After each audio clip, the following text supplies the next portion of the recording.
Hey everyone, welcome back to Corporate Decode. Today we're diving into some seriously interesting stuff from Credit Suisse opportunity funds. Think high stakes finance, but with a bit of a twist because you'll want to buckle up. It's not all smooth sailing. Want an even easier way to learn all this? We have a Discord community linked in the description below for easy access and help on these types of deep dives. And now let's dive in. So what's this all about? It's a certified shareholder report, basically a look at how Credit Suisse opportunity funds performed for the period between November, a setup of different funds, including floating rate, high income, and strategic income funds. It gives all the essential information of how the funds are doing. The report covers multiple funds and share classes from Class A to Class I in their floating rate, high income, and strategic income funds. Understanding each involves looking at their specific goals and performances. This bit here gives essential information on investment choices, like what return the fund provided and what they are seeking in the future. All the legal parts, the basic summary, as you might say. This right here breaks down the cost. For example, for Class A shares, the cost of a $10,000 investment are about $48. What IS means to you is that is about 1% of your investment goes to covering the costs and expenses of the fund during that period. This is where we start seeing some key numbers. The Credit Suisse floating rate high income fund had total assets of about 1.8 billion. There were reported 491 holdings across the portfolio and a portfolio turnover rate of 23%. The portfolio rate is pretty important. It tells you how often the fund is buying and selling its holdings during the year. As a rule of thumb, more activity means higher expenses. How were these investments broken down? By far the majority are bank loans at 84%, followed by short-term investments. This means the fund is heavily invested in lending, hoping to gain from the interest. Time to get into the weeds a bit. This table breaks down the ratings of the investments per standard and poor ratings. The largest buckets are B and B rated investments. We should be careful when we see B rated or lower debt since it is considered junk debt. It is worth to scroll down to the footnotes and to see what that credit quality breakdown means exactly in terms of the report. This is them specifying that the analysis is based on the total investment. Alright, so now we are moving into the even scarier, extremely detailed financials.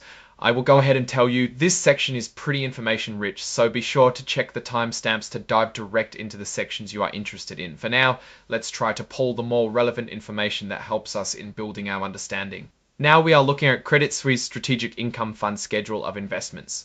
This is mostly a list of assets they have with some key numbers. The assets are broken up into two sections, bank loans and corporate bonds. The major sectors we will explore include aerospace, auto, building materials and others. Let's zoom in on the corporate bond values. Here we get a look at the par value, ratings from Standard & Poor's and Moody's, maturity dates, interest rates, and the actual value.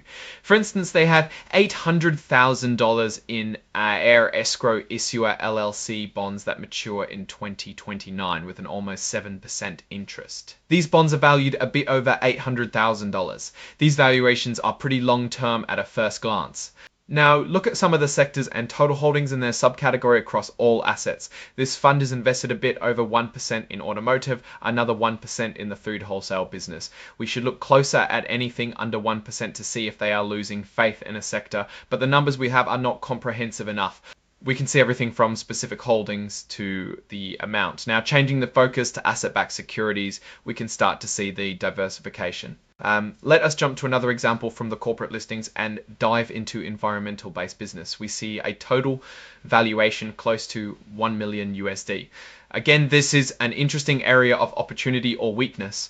Time for me to pick a random number and run with it. There's the entry that is for the 6 months ended April 30, 2025. Undaughted 3-mo USD term SOFR KIO 445%, which has an interest rate of 8% and has a valuation of close to 720k. Nothing too crazy here. Let's do a dive a bit further and view their holdings among the oil exploration side. The totals for these holdings is up to 21,878,717, or about 2.2%. Moving on to the bank loan section, and again, we're seeing significant dollar amounts tied up in various lending agreements, which make up 57% of their assets.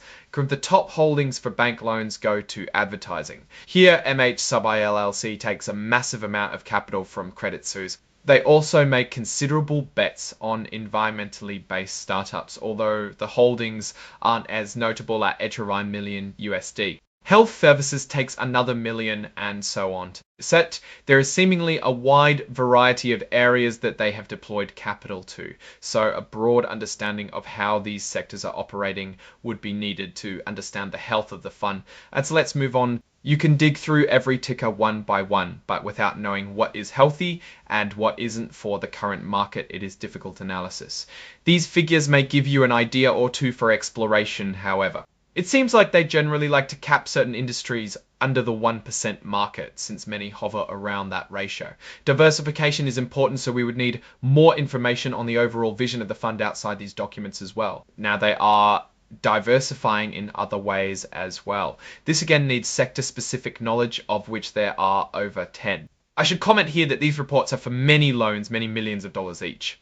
While on the surface it shows big returns, it also means that there is potential for big downsides to big loans. You need to be skilled to deploy huge capital for great return, meaning all of this hinges on if a few people are making the right choices. With a gross total of 18 million insurance brokerage and investments and miss. Financial services makes up a large portion of the asset holdings. In particular, the Armour Notes has a rate of 8.5 APR, which is amazing. We will need to check on this specific business after the statements of operations and balance sheets comes to the financial highlights. The net assets decreased to 1,000, 12,070, 8,070, 38. These numbers means that investors in the fund had sold more of their shares than bought in. One thing to note is how the investments have been made to lower the taxes on the fund as much as possible without having to pay too much on them overall. So based on this snapshot for a few funds, they are seemingly pretty wide in deploying their assets into many categories, which means they are trying to decrease risk. That is a great sign, assuming the allocations are based around sound choices with the goal of increasing profit. With the right analysts, I'm sure you can get an extra edge. Alright, that's our breakdown of Credit Suisse opportunity funds. Tell me what sectors that are highlighted in the report did pique your interest the most. Drop your thoughts in the comments. If this analysis was valuable, hitting that like button really helps, and subscribe for more deep dives. Don't forget to check out the Discord in the description. Thanks for watching. See you next time.